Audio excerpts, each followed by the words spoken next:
পিছন থেকে সরছে।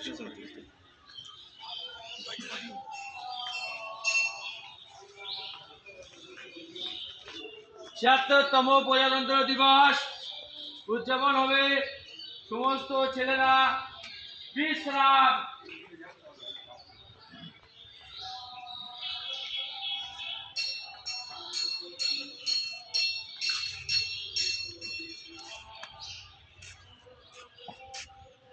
প্রজাতন্ত্র দিবস ফ্ল্যাগ উত্তোলন হচ্ছে।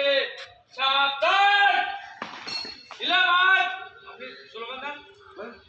৭৬তম প্রজাতন্ত্র দিবস, ৭৬তম প্রজাতন্ত্র